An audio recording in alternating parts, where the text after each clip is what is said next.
ಸಮಸ್ತ ವಿಜಯ ಕರ್ನಾಟಕ ವೀಕ್ಷಕರಿಗೆ ನಾನು ನಿಮ್ಮ ಆಚಾರ್ಯ ಬಾಲಸುಬ್ರಹ್ಮಣ್ಯಂ ಮಾಡುವಂಥ ನಮಸ್ಕಾರಗಳು. ಸ್ನೇಹಿತರೆ, ಈ ದಿನದ ರಾಶಿ ಗೋಚಾರ ಫಲ. ಮೇಷರಾಶಿ. ಮೇಷರಾಶಿಯಲ್ಲಿ ಜನನವಾಗಿರುವವರಿಗೆ ಏನೋ ಒಂದು ರೀತಿಯಂಥ ಸಮಾಧಾನ, ಕೆಲಸ ಕಾರ್ಯಗಳಲ್ಲಿ ಸ್ವಲ್ಪ ಯಥೇಚ್ಛಿನ ಶೋಫಲಗಳನ್ನು ಕಾಣುವಂಥ ಸಾಧ್ಯತೆಗಳು ಸಹ ಉಂಟು. ಆರೋಗ್ಯದ ವಿಚಾರದಲ್ಲಿ ಚೇತರಿಕೆ ಕಾಣುವಂಥದ್ದು, ಹೊಸ ಹೊಸ ವಿಚಾರಗಳ ಬಗ್ಗೆ ಚಿಂತನೆ ಸಹ ಮಾಡುವಂಥ ಸಾಧ್ಯತೆಗಳು ಹೆಚ್ಚಾಗಿದೆ. ಒಂದು ರೀತಿಯಂಥ ಶೋಫಲಗಳನ್ನು ಖಂಡಿತ ಕಾಣಬಹುದು. ಹೆಣ್ಣು ದೇವರ ಒಂದು ಸ್ಮರಣೆ ಮಾಡಿ ಬಿಡಿ ವರ್ಣ ಶುಭ. ಮುಂದಿನ ರಾಶಿ ವೃಷಭ ರಾಶಿ. ವೃಷಭ ರಾಶಿಯಲ್ಲಿ ಜನನವಾದವರು ಸ್ವಲ್ಪ ಆರೋಗ್ಯದ ಬಗ್ಗೆ ಮತ್ತೆ ಹಣಕಾಸಿನ ಬಗ್ಗೆ ಎರಡು ಬಗ್ಗೆನೂ ಅತಿ ಹೆಚ್ಚಿನ ಗಮನವನ್ನ ಹರಿಸಬೇಕು. ಇಲ್ಲವಾದರೆ ಅಲ್ಲಿ ವ್ಯತ್ಯಾಸಗಳು ಕಾಣುವಂಥ ಸಾಧ್ಯತೆ ಇರ್ತದೆ. ಇನ್ನು ಕುಟುಂಬದಲ್ಲಿ ಸಾಧಾರಣವಾದಂತಹ ಶೋಫಲಗಳನ್ನು ನೀವು ಕಾಣಬಹುದು. ಈ ರೀತಿ ಆರೋಗ್ಯ ಮತ್ತೆ ಹಣಕಾಸಿನ ವಿಚಾರಕ್ಕೆ ಏನ್ ಮಾಡಿದ್ರೆ ಒಳ್ಳೆಯದು? ದುರ್ಗಾ ಪರಮೇಶ್ವರಿ ಒಂದು ಸ್ಮರಣೆ ಮಾಡಿ ತುಂಬಾ ಒಳ್ಳೆಯದಾಗುತ್ತೆ. ಕೆಂಪು ವರ್ಣ ಶುಭ. ಮುಂದಿನ ರಾಶಿ ಮಿಥುನ ರಾಶಿ. ಮಿಥುನ ರಾಶಿಯಲ್ಲಿ ಜನನಾಗಿರೋರಿಗೆ ಸ್ವಲ್ಪ ತಿರುಗಾಟ ಜಾಸ್ತಿ ಆಗುವಂಥದ್ದು, ದೇಹಾಲಸ್ಯವನ್ನು ಸಹ ಸೂಚಿಸುವಂಥದ್ದು, ನಿದ್ರಾಹೀನತೆಯನ್ನು ಸಹ ಸೂಚಿಸುವಂಥದ್ದು. ಈ ರೀತಿ ಇದ್ದಾಗ ಸ್ವಲ್ಪ ಆರೋಗ್ಯದ ಬಗ್ಗೆ ಗಮನ ಹರಿಸೋದೇ ಒಳ್ಳೆಯದು. ಇನ್ನು ಹಣಕಾಸಿನ ವಿಚಾರದಲ್ಲಿ ಸುಧಾರಣೆ, ಕುಟುಂಬದಲ್ಲೂ ಸಹ ಸುಧಾರಣೆಯನ್ನು ಕಾಣ್ತೀರ. ಏನ್ ಮಾಡಬೇಕು? ಧನ್ವಂತರಿ ಒಂದು ಸ್ಮರಣೆ ಮಾಡಿ ಕೇಸರಿ ವರ್ಣ ಶುಭ. ಮುಂದಿನ ರಾಶಿ ಕರ್ಕಾಟಕ ರಾಶಿ. ಕರ್ಕ ರಾಶಿಯಲ್ಲಿ ಜನನವಾಗಿರೋರಿಗೆ ಏನೋ ಒಂದು ರೀತಿಯಾದಂತಹ ಕೆಲಸ ಕಾರ್ಯಗಳಲ್ಲಿ ಬಡ್ತಿ ಸಿಗುವಂಥದ್ದಾಗಿರ್ಬೋದು, ಅಥವಾ ಹಿರಿಯರ ಮಾರ್ಗದರ್ಶನವನ್ನು ಪಡೆದು ನೀವು ಉತ್ತರೋತ್ತರ ಅಭಿವೃದ್ಧಿ ಕಾಣುವಂಥದ್ದು, ಕೆಲಸ ಕಾರ್ಯಗಳಲ್ಲಿ ಸಮಾಧಾನವಾದಂತಹ ದಿನವನ್ನು ಕಾಣ್ತೀರಾ. ಆದರೆ ಯಾರೆಲ್ಲ ರಿಯಲ್ ಎಸ್ಟೇಟು ಅಥವಾ ಆಡಿಟಿಂಗ್ ಕೆಲಸ ಅವ್ರಿಗೆ ಸ್ವಲ್ಪ ಏರಿಳಿತದ ವಾತಾವರಣವನ್ನು ಕಾಣುವಂಥ ಸಾಧ್ಯತೆ ಇರ್ತದೆ. ಆ ಕಾರಣದಿಂದ ಭೂವರಹ ದೇವರ ಒಂದು ಸ್ಮರಣೆ ಮಾಡಿ ಬೂದುವರ್ಣ ಶುಭ. ಮುಂದಿನ ರಾಶಿ ಸಿಂಹರಾಶಿ. ಸಿಂಹರಾಶಿಯಲ್ಲಿ ಜನನಾಗಿರೋರು ಉತ್ತರೋತ್ತರ ಅಭಿವೃದ್ಧಿ ಕಾಣ್ತೀರಾ. ಸಂಜೆ ನಂತರ ಅದ್ಭುತವಾದಂತಹ ದಿನವನ್ನು ಖಂಡಿತ ನಿರೀಕ್ಷಿಸಬಹುದು. ಹಣಕಾಸು ವಿಚಾರದ ಸುಧಾರಣೆ, ಮಾನಸಿಕ ವಿಚಾರದಲ್ಲೂ ಸಹ ಸುಧಾರಣೆ ಕಂಡು ನೀವು ಒಂದು ರೀತಿಯಾದಂತಹ ಇವತ್ತು ಸಂಪೂರ್ಣ ಶುಭಫಲಗಳನ್ನು ಕಾಣುವಂಥ ಸಾಧ್ಯತೆಗಳು ಹೆಚ್ಚಾಗಿರ್ತದೆ.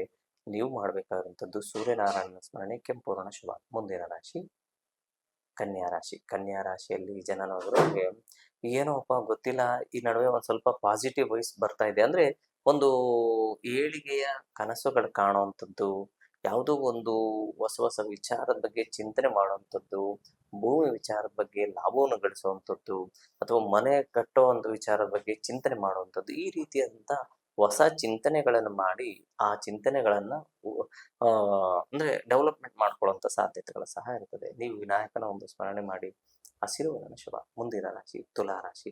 ತುಲಾ ರಾಶಿಯಲ್ಲಿ ಜನರು ಸ್ವಲ್ಪ ಮಟ್ಟಿಗೆ ರಿಲ್ಯಾಕ್ಸ್ ಸಿಗುವಂಥದ್ದು, ಸಂಪಾದನೆ ವಿಚಾರದಲ್ಲಿ ಸಮಾಧಾನವನ್ನು ಕಾಣ್ತೀರಾ. ಹಣಕಾಸಿನ ವಿಚಾರದಲ್ಲೂ ಸುಧಾರಣೆ ಕಾಣ್ತೀರಾ.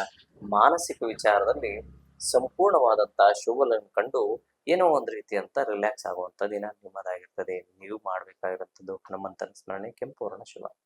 ಮುಂದಿನ ರಾಶಿ ವೃಶ್ಚಿಕ ರಾಶಿ. ವೃಶ್ಚಿಕ ರಾಶಿಯಲ್ಲಿ ತುಂಬಾ ಪರವಾಗಿಲ್ಲ, ಸ್ವಲ್ಪ ಕೆಲಸ ಕಾರ್ಯಗಳು ಸರಿಯಾದ ಸಮಯಕ್ಕೆ ಆಗ್ತಾ ಇದೆ. ಅಂದುಕೊಂಡಂತಹ ಕೆಲಸ ಕಾರ್ಯಗಳು ಸರಿಯಾದ ಸಮಯದಲ್ಲಿ ಜರುಗಿ ಅದರಲ್ಲಿ ಯಶಸ್ಸಿನ ಹಾದಿಯನ್ನು ಕಾಣುವಂಥದ್ದು. ವೃತ್ತಿ, ಸ್ವಂತ ವೃತ್ತಿ ಆಗಿರ್ಬೋದು ಅಥವಾ ಸೇವಾ ವೃತ್ತಿ ಅಥವಾ ಗವರ್ಮೆಂಟ್ ವರ್ಕ್ ಮಾಡುವಂಥವ್ರಿಗೂ ಇವತ್ತು ಅದ್ಭುತವಾದಂತಹ ದಿನವನ್ನು ಖಂಡಿತ ಕಾಣ್ಬೋದು. ಸಂಜೆ ನಂತರ ಸ್ವಲ್ಪ ತಲೆಗೆ ಸಂಬಂಧಪಟ್ಟಿರುವಂಥ ನೋವುಗಳನ್ನು ಕಾಣುವಂಥ ಸಾಧ್ಯತೆ ಇರ್ತದೆ. ಆ ಕಾರಣದಿಂದ ನೀವು ಧನ್ವಂತರಿ ಒಂದು ಸ್ಮರಣೆ ಮಾಡಿ ತುಂಬ ಒಳ್ಳೆಯದಾಗುತ್ತೆ. ಕೇಸರಿ ವರ್ಣ ಶುಭ. ಮುಂದಿನ ರಾಶಿ ಧನುಸು ರಾಶಿ. ಧನುರ್ ರಾಶಿಯಲ್ಲಿ ಜನನವಾಗಿರೋರಿಗೆ ಹಬ್ಬ ಪರವಾಗಿಲ್ಲ, ಯಾವುದೋ ಹಳೆ ದುಡ್ಡು ಬರಬೇಕಾಗಿತ್ತು ಬಂತು, ಅಥವಾ ನೀವು ಯಾರಿಗೋ ಕೊಡೋದಾಯ್ತು ಕೊಟ್ರಿ, ಅಥವಾ ಹೊಸ ಹೊಸ ಯೋಜನೆ ಮಾಡ್ತಿರ್ತೀರಲ್ಲ, ಅಂದರೆ ಯಾವ ರೀತಿಯಾದಂತಹ ಯೋಜನೆ, ನೀವು ಒಂದು ಮನೆ ಕಟ್ಟಿಸ್ತಾ ಇರ್ತೀರಾ, ಆ ಕಟ್ಟಿಸುವಂಥ ವಿಚಾರಗಳಲ್ಲಿ ಸ್ವಲ್ಪ ಕಾಳಜಿನ ವಹಿಸಿದ್ರೆ ಇನ್ನೂ ಹೆಚ್ಚಿನ ಶುಭಫಲಗಳನ್ನು ಕಾಣ್ತೀರಾ. ಮತ್ತೆ ಊಟ ಉಪಚಾರಗಳಲ್ಲಿ ಒಳ್ಳೆಯ ಮೃಷ್ಟಾನ್ನ ಭೋಜನ ಸೇವನೆ ಮಾಡುವಂಥದ್ದು, ಸ್ನೇಹಿತರನ್ನು ಭೇಟಿ ಮಾಡುವಂಥದ್ದು, ಸಂಪಾದನೆ ವಿಚಾರದಲ್ಲಿ ಕಾಳಜಿಯನ್ನು ಕೊಟ್ಟು ಯಥೇಚ್ಛಿನ ಶುಭಫಲಗಳನ್ನು ಕಾಣುವಂಥದ್ದು, ಈ ರೀತಿಯಾದಂಥ ಶುಭಫಲಗಳನ್ನು ಕಾಣ್ತೀರಾ. ಗುರುಗಳ ಒಂದು ಸ್ಮರಣೆ, ಹಳದಿ ವರ್ಣ ಶುಭ. ಮುಂದಿನ ರಾಶಿ ಮಕರ ರಾಶಿ. ಮಕರ ರಾಶಿಯಲ್ಲಿ ಜನನವರಿಗೆ ಕಾರ್ಯ ವಿಳಂಬವಾಗುವಂಥ ಸಾಧ್ಯತೆ ಹೆಚ್ಚಾಗಿರ್ತದೆ. ಕೆಲಸ ಕಾರ್ಯಗಳು ನಿಧಾನ ಆಗ್ತಾ ಇದೆ, ಯಾಕೋ ಗೊತ್ತಿಲ್ಲ. ಇವತ್ತು ಬೆಳಗ್ಗೆ ಬೇಗ ಎದ್ದಿದ್ದೆ, ಅದು ಏನೇನೋ ಪ್ಲಾನ್ ಇಟ್ಕೊಂಡಿದ್ದೆ, ಆ ಪ್ಲಾನ್ ಸ್ವಲ್ಪ ಎಡವಟ್ಟು ಕೊಡ್ತಾ ಇದೆಯಲ್ಲ, ಗಾಡಿ ಏನೋ ಸ್ವಲ್ಪ ಸಮಸ್ಯೆ ಕೊಡ್ತಾ ಇದೆ ಅನ್ನುವಂಥದ್ದು, ಅಥವಾ ದೂರ ಪ್ರಯಾಣಕ್ಕೆ ಸ್ವಲ್ಪ ಡಿಲೇ ಆಗುವಂಥದ್ದು, ಈ ರೀತಿ ಅಡೆತಡೆಗಳ ವಾತಾವರಣ ಇರ್ತದೆ. ಆ ಕಾರಣದಿಂದ ಕಾಲಭೈರವನ ಒಂದು ಸ್ಮರಣೆ ಮಾಡಿ ನೇರಳೆ ವರ್ಣ ಶುಭ. ಮುಂದಿನ ರಾಶಿ ಕುಂಭರಾಶಿಯಲ್ಲಿ ಜನನವಾಗಿರೋರಿಗೆ ಸಮಾಧಾನವಾದಂತಹ ದಿನ. ಸಂಪೂರ್ಣವಾಗಿ ಶುಭವೂ ಅಲ್ಲ, ಅಶುಭವೂ ಅಲ್ಲ. ಆ ರೀತಿ ಜರುಗುವಂಥ ಸಾಧ್ಯತೆಗಳು ಹೆಚ್ಚಾಗಿರ್ತದೆ. ಹಣಕಾಸಿನ ವಿಚಾರದಲ್ಲಿ ಸ್ವಲ್ಪ ಸಮಾಧಾನವನ್ನು ಕಾಣ್ತೀರಾ. ಮಾನಸಿಕ ವಿಚಾರದಲ್ಲೂ ಸಮಾಧಾನ. ಕುಟುಂಬದಲ್ಲಿ ಸ್ವಲ್ಪ ಕಿರಿಕಿರಿ ಆಗುವಂಥ ಸಾಧ್ಯತೆಗಳಿರ್ತದೆ. ಆ ಕಾರಣದಿಂದ ಲಕ್ಷ್ಮೀ ನರಸಿಂಹನ ಒಂದು ಸ್ಮರಣೆ ಮಾಡಿ. ಕೇಸರಿ ವರ್ಣ ಶುಭ. ಮುಂದಿನ ರಾಶಿ ಮೀನರಾಶಿಯಲ್ಲಿ ಜನನವಾಗಿರೋರಿಗೆ ಹಬ್ಬ ಪರವಾಗಿಲ್ಲ.